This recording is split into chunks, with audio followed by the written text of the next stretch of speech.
భారత వ్యోమగామి శుభాంశు శుక్లా సహా నలుగురు అంతరిక్ష యాత్రికులను అంతర్జాతీయ అంతరిక్ష కేంద్రానికి తీసుకెళ్లనున్న స్పేస్ ఎక్స్ ఫాల్కన్ 9 రాకెట్లో తలెత్తిన తీవ్రమైన సాంకేతిక లోపాన్ని భారత అంతరిక్ష పరిశోధన సంస్థ సమయస్ఫూర్తితో గుర్తించి పెను ప్రమాదాన్ని నివారించింది. ఈ కారణంగా యాక్సిమం 4 మిషన్ ప్రయోగం తొలుత వాయిదా పడింది. లోపాలను సరిచేసిన అనంతరం జూన్ 19న ప్రయోగాన్ని చేపట్టేందుకు సన్నాహాలు జరుగుతున్నాయి. ఫాల్కన్ 9 రాకెట్ మొదటి దశలోనే ఆక్సిడైజర్ లైన్లో పగుళ్లు ఉన్నట్లు గుర్తించారు.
స్పేస్ ఎక్స్ సంస్థ దీనిని ప్రారంభంలో ఒక చిన్న లీక్గా పరిగణించి తాత్కాలిక పర్జ్ పరిష్కారంతో ప్రయోగాన్ని కొనసాగించాలని భావించింది.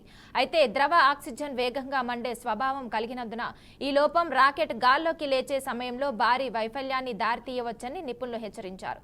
ఈ క్లిష్ట పరిస్థితిలో ఇస్రో చైర్మన్ నారాయణన్ వ్యోమగాముల భద్రతకు అత్యంత ప్రాధాన్యతనిచ్చారు. రాకెట్లో పూర్తిస్థాయి తనిఖీలు నిర్వహించి లోపాన్ని సమూలంగా సరిచేయాలని స్పేస్ ఎక్స్కు డిమాండ్ చేశారు.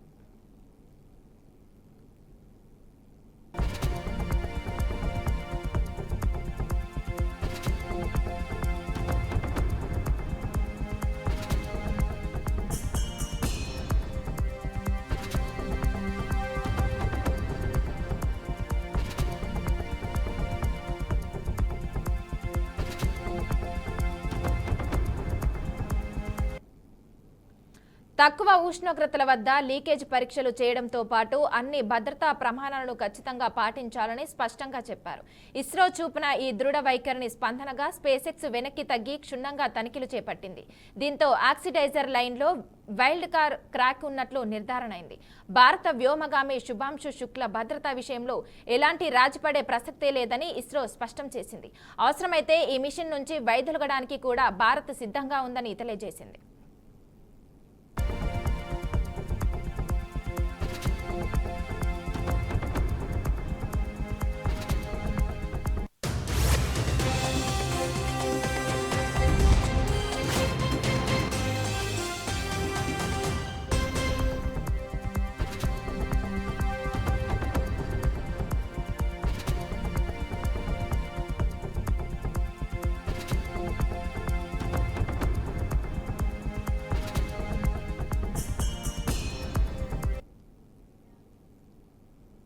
ప్రధానమంత్రి నరేంద్ర మోదీ విదేశీ పర్యటనకు వెళ్లనున్నారు. సైప్రస్, కెనడా, క్రొయేషియా దేశాలతో 5 రోజుల పాటు పర్యటించనున్నారని కేంద్ర విదేశాంగ మంత్రిత్వ శాఖ అధికారికంగా వెల్లడించింది. సైప్రస్ అధ్యక్షుడు నికోస్ క్రిస్టోడోలైట్స్ ఆహ్వానం మేరకు ప్రధాని మోదీ ఆ దేశంలో జూన్ 15 నుంచి 16 తేదీల్లో పర్యటించనున్నారు. దాదాపు 2 దశాబ్దాల తర్వాత అక్కడ పర్యటించనున్న మొదటి భారత ప్రధాని మోదీనే. పర్యటనలో భాగంగా సైప్రస్ అధ్యక్షుడితో ఆయన చర్చలు జరపనున్నారు. దీంతో పాటు వ్యాపారవేత్తలను కూడా ఉద్దేశించి కీలక ప్రసంగం చేయనున్నారు.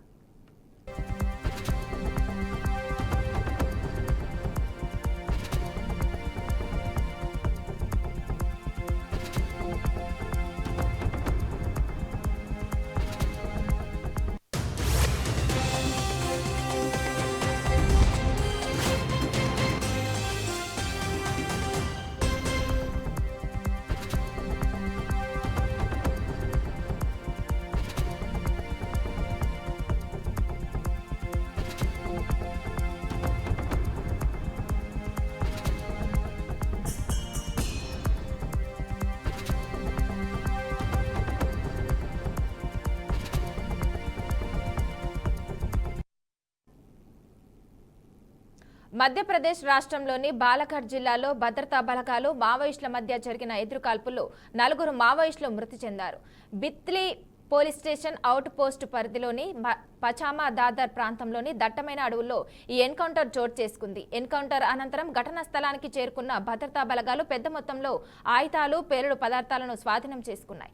మృతులలో 3 మహిళా మావోయిస్టులు గా గుర్తించారు. ఈ ప్రత్యేక ఆపరేషన్ను పోలీసులు హ్యాక్ ఫోర్స్ సంయుక్తంగా నిర్వహించాయి. ప్రస్తుతం అక్కడ సెర్చ్ ఆపరేషన్ కొనసాగుతున్నట్లు స్థానిక ఎస్పీ తెలిపారు.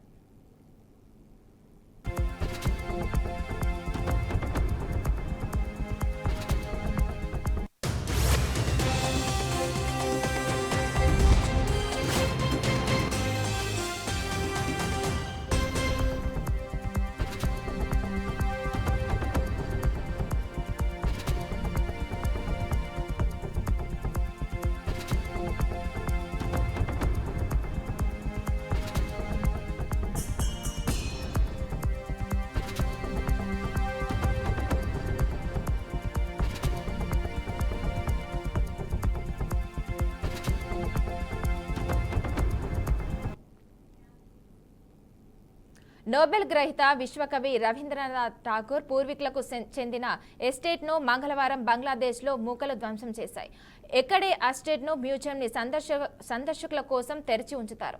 సిరాజ్గంజ్ జిల్లాలోని ప్రస్తుతం మ్యూజియంగా ఉన్న ఇంటిపై దాడి జరిగింది. ఆదివారం ఒక సందర్శకుడు మ్యూజియం సిబ్బందికి పార్కింగ్ ఫీజు విషయంలో జరిగిన వివాదం ద్వారా ఒక గుంపు దాడికి పాల్పడింది. సందర్శకుడిని నిర్బంధించిన తర్వాత దాడి జరిగినట్లు ఆరోపణలు ఉన్నాయి. ఈ సంఘటన ప్రజల్లో ఆగ్రహానికి కారణమైంది. దీంతో ఒక గుంపు ఆవరణలోకి చొరబడి మ్యూజియం ఆడిటోరియంపై దాడులకు పాల్పడింది.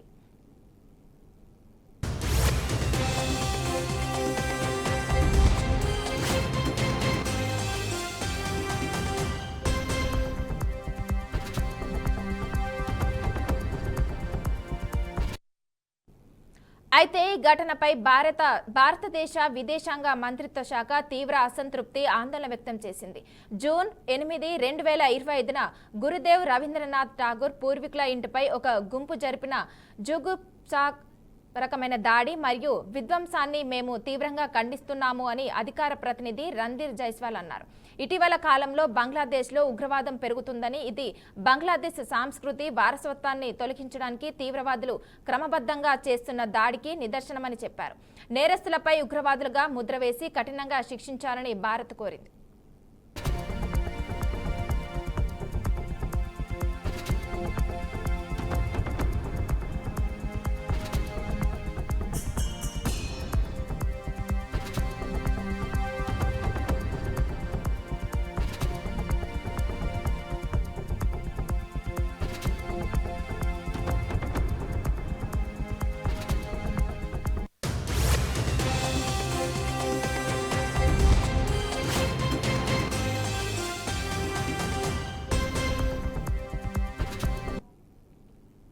ఈ ఘటనపై బీజేపీ నేత సంవిద్ పాత్ర స్పందించారు.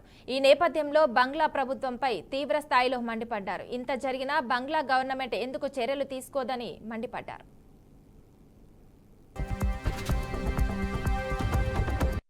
रविंद्रनाथ टैगोर जी के पैतृक घर जो कि बांग्लादेश में स्थित है, वहां आक्रमण हुआ, वहां हमला हुआ और उसको काफी क्षति पहुंचाई गई है। गुरुदेव रविंद्रनाथ टैगोर कोई आम शख्सियत नहीं थे। Gurudev Rabindranath Tagore was not an ordinary person. He was a man of diversity. He was a man who gave a lot to this world. वो एक ऐसे व्यक्तित्व थे जो केवल सीमाओं से बंधे हुए व्यक्ति नहीं थे। उन्होंने 2 राष्ट्र के राष्ट्रगान को लिखा। भारतवर्ष के राष्ट्रगान को भी, जनगण मन को, रविंद्रनाथ जी के कलम ने ही संजोया और बांग्लादेश के राष्ट्रगान को भी रविंद्रनाथ ठाकुर जी ने उसे अलंकृत किया, उसे लिखा। एक ऐसा व्यक्तित्व जिसको नोबेल प्राइज मिला। रविंद्रनाथ ठाकुर जी के दादाजी द्वारकानाथ टैगोर 1840 में ढाका से लगभग 125 किलोमीटर दूर सिराजगंज में एक 2 मंजिला घर उन्होंने बनाया था जिसको कचहरी बाड़ी, हम लोग उड़िया में भी बंगाली में भी कचहरी बोलते हैं जहां बैठते हैं, तो कचहरी बाड़ी मतलब घर होता है, कचहरी बाड़ी बनाया। को रविंद्रनाथ टैगोर जी के पैतृक घर जो कि बांग्लादेश में स्थित है, वहां आक्रमण हुआ, वहां हमला हुआ और उसको काफी क्षति पहुंचाई गई है। गुरुदेव रविंद्रनाथ टैगोर कोई आम शख्सियत नहीं थे। Gurudev Rabindranath Tagore was not an ordinary person. He was a man of diversity. He was a man who Narayanpet జిల్లా వ్యాప్తంగా అక్రమ ఇసుక రవాణా కేసులు వెలుగు చూస్తున్నాయి. టాస్క్ ఫోర్స్ పోలీసులు నిర్వహించిన దాడుల్లో అనుమతి లేని 7 ఇసుక టిప్పర్లు పట్టుబడ్డాయి. మరికల్ మండల పరిధిలో 2, దాన్వాడ మండల పరిధిలో 3, మాగనూర్ మండల పరిధిలో 2 టిప్పర్లు అనుమతులు లేకుండా ఇసుక రవాణా చేస్తుండగా పోలీసులు వాటిని స్వాధీనం చేసుకున్నారు. ఈ టిప్పర్లకు సంబంధిత పోలీస్ స్టేషన్లకు తరలించి కేసులు నమోదు చేసి దర్యాప్తు చేపట్టినట్లు మాగనూరు, దాన్వాడ, మరికల్ ఎస్ఐలు తెలిపారు. మాగనూరు పెద్దవాగు నుంచి అనియంత్రియంగా ఇసుక రవాణా జరుగుతుండడం గమనార్హం. రాత్రి పగలు తేడా లేకుండా ఇసుక మాఫియా అక్రమ రవాణాలో లాభాలు గడుస్తున్న విషయం పోలీసుల దృష్టికి వచ్చింది. దీంతో టాస్క్ ఫోర్స్ ప్రత్యేక దాడులు నిర్వహించి అనుమతులు లేని టిప్పర్లను పట్టుకొని కేసులు నమోదు చేసినట్లు తెలిపారు.